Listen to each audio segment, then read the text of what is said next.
Welcome back to another episode of Beyond the Bar podcast. I'm your host, Denisa Tova, and today I have a distinct pleasure of speaking with Lisa Zeiderman. She's a dynamic family law attorney and a managing partner at Miller Zeiderman, a New York law firm. But she is a force to be reckoned with in both the legal field and beyond. And what's really interesting, Lisa's journey is nothing really short of fascinating because she transitioned from the fashion industry to the forefront of matrimonial law. And all that, though, while balancing her role as a wife, mother, and also adventurer. And there's just so much more to her. Welcome to the show, Lisa. Thanks so much for having me, Denise. I'm thrilled here.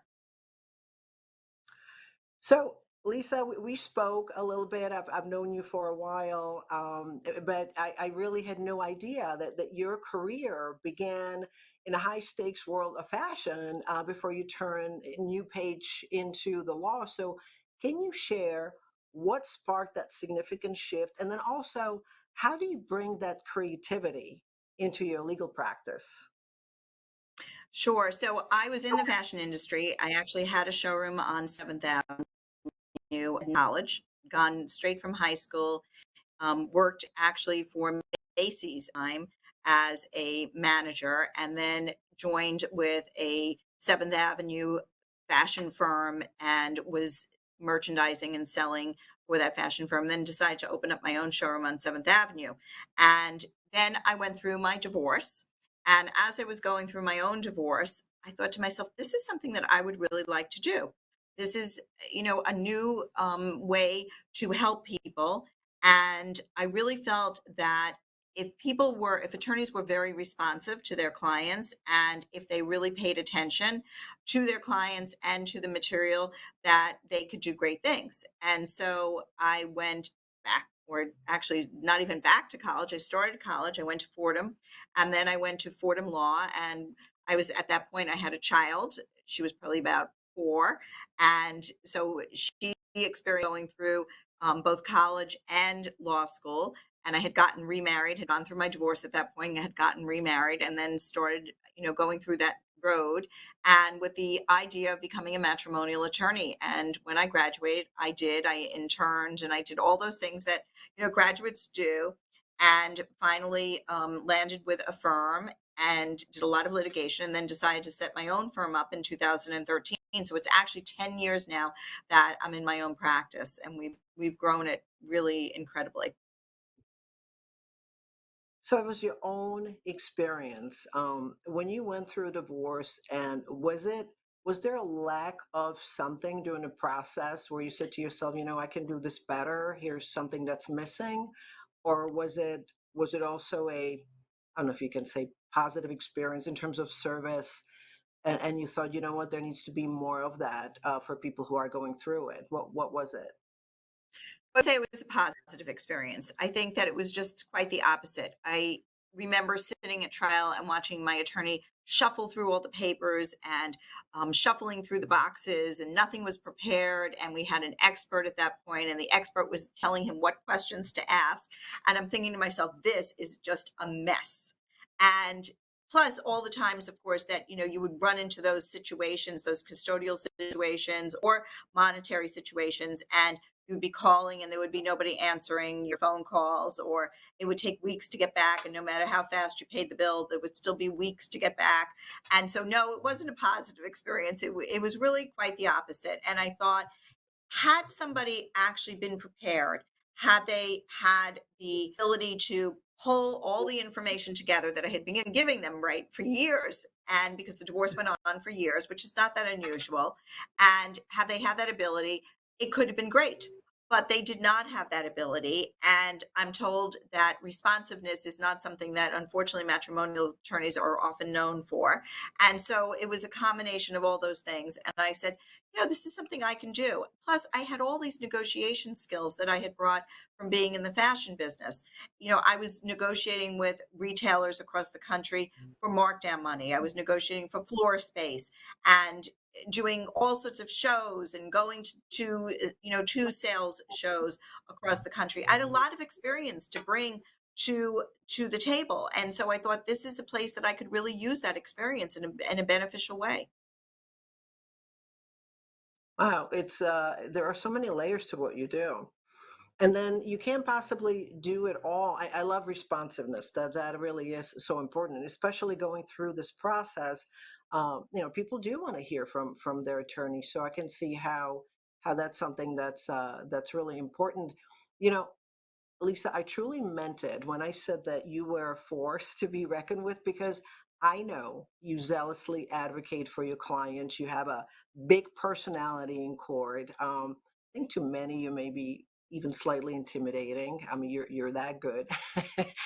But underneath all that, I know there's this warm, kind interior, and that's really what what we're highlighting here as well. So it's not every day though when we hear about a romantic vow renewal atop of the Eiffel Tower. I know, understand your husband, Lloyd, he organized a surprise trip to celebrate your anniversary. Tell me about that. So he did 2 things. We did have a romantic vow renewal between ourselves on the top of the Eiffel Tower, and that was wonderful, and it was a fabulous trip, and then we actually also gathered in New York with many of our friends for a vow renewal. It's now 25 years that we're married, and it was quite romantic and very wonderful, and my husband had woken up one morning and said, "How about if we renew our vows?" And, of course, it was a yes. It wasn't the first time done it. It was very, very special, and I think that it says a lot about someone's marriage when you want to actually renew your vows again.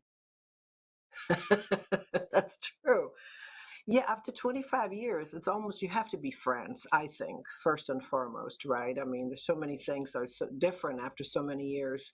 But to keep that spark going, you're right. I'm curious, how do you handle disagreement between the two So of you? we would say we rarely disagree, which is really true. My my business partner would say that we are of two bodies with one mind, and she's not actually wrong. Many times we think exactly alike. I don't know why that is. And many times we'll think exactly alike at the same time, which is very, very odd. So I would say that we rarely disagree. When we disagree, it's a very quick disagreement and it's resolved in literally seconds. We've never had a fight, believe it or not, in 25 years. And I know that's hard to believe, but we just really haven't. There's not much that we have to disagree about. We both like doing the same things. We both enjoy the same kind of travel, the same kind of dining out. We have a great time with each other. I'm thrilled to my husband single morning, and years ago I said this to somebody who actually said to me, I said something like, if you're not thrilled to wake up to the person that you're with every single morning, you should be out. And she said to me, that's a very high bar for most people, Lisa. And maybe you could just say like 80% of the time. I said, no, but I really mean it. I can't think of a time when I'm not thrilled to wake up to my husband. Mm. That is so beautiful, and I think you're right. Probably even falling asleep. When you have exhausted days. We were just chatting earlier, in between, multiple trials, and probably, although you don't try to bring it home. I mean, it does weigh on you. You're a human being, and so to be able just to fall asleep and still feel love for the person next to you, and then wake up and feel the same. You're right. That says a lot about your relationship. Um, I know that Wall Street Journal recently interviewed you, or I don't know if it was recent, but you were interviewed, you and Lloyd, about your insight on finances. How did it feel to have your expertise recognized on such a great platform? And what key piece of financial advice would you offer to anyone who's navigating a divorce? So it was, first of all, it was really fun. It was a great article and it was a lot of fun. And in fact, some of Lloyd's friends contacted him who he hadn't spoken to for years and years. So it was very nice for both of us. And they came to our home. They took pictures. It was great. What was really nice about it was an article about who we really are in terms of how we deal with our finances, and Mm. that we really practice what I guess I preach, which is financial transparency. And we are completely transparent about our finances. We always have been. We talk about, our finances from really the minute we wake up to the minute we go to sleep in different ways.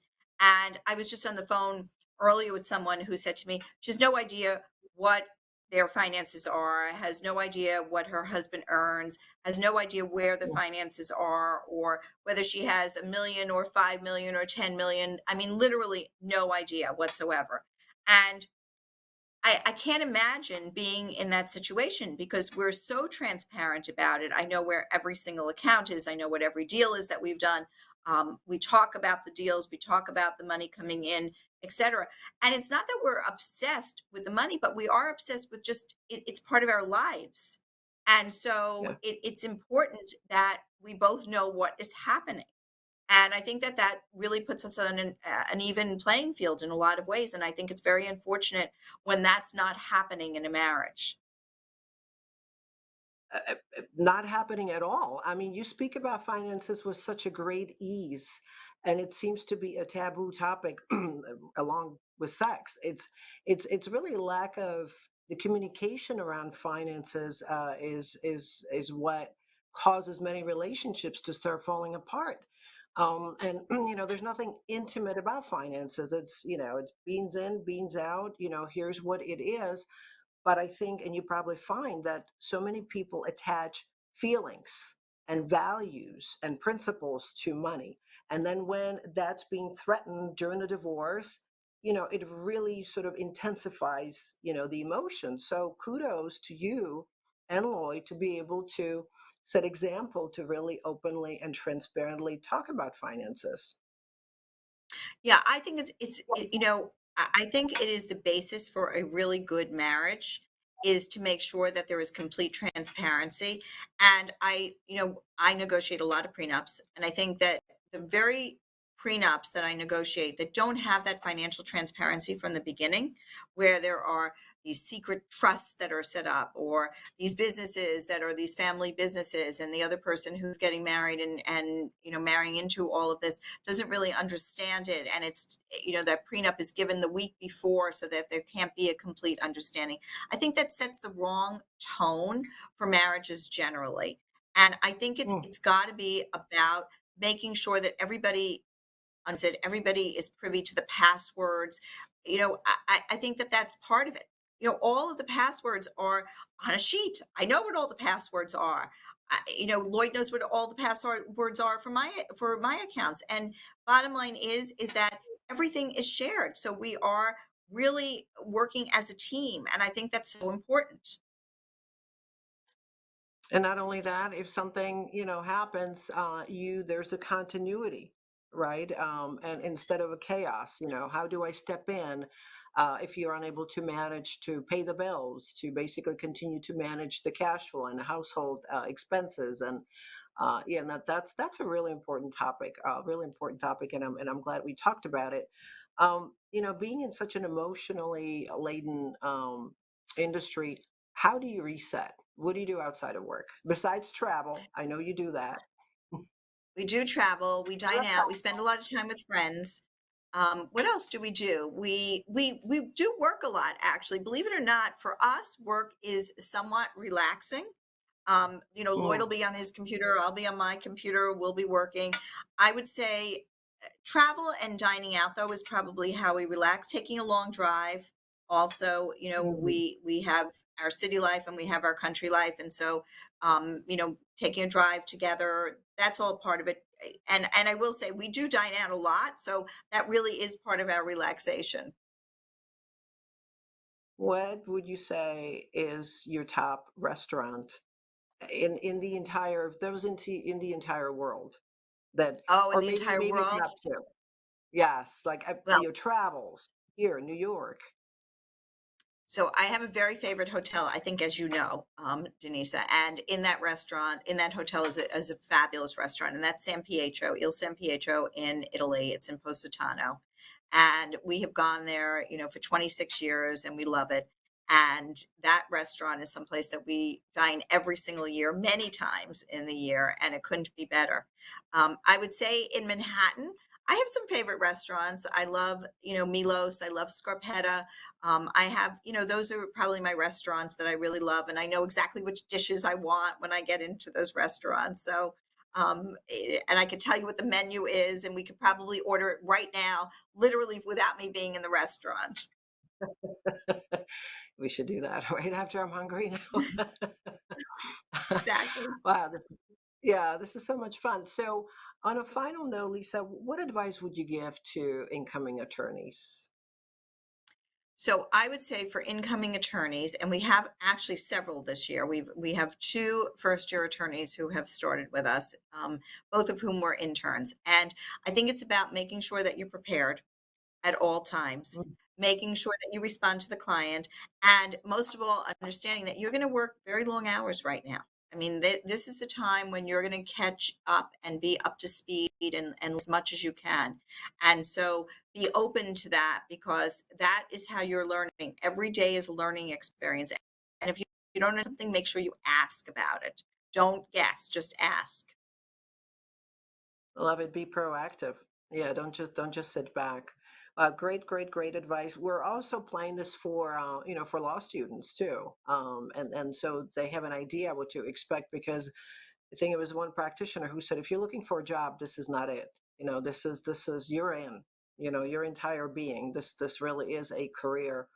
Um, Thank you so much. I mean, it's been your story is really inspiring. There's so many layers to you. It's fun, enlightening, and it's been an absolute pleasure to have you, and we'll definitely have you back. Thank you so much, Denise. It was my pleasure. And for our viewers and listeners, to find out more about Lisa Zeiderman or how to get a hold of her, you can click on the bio link below. And don't forget to hit that subscribe button on a Beyond the Bar podcast YouTube channel and make sure to follow us on all social media channels. And all the links are below. Until next time, stay curious and stay inspired.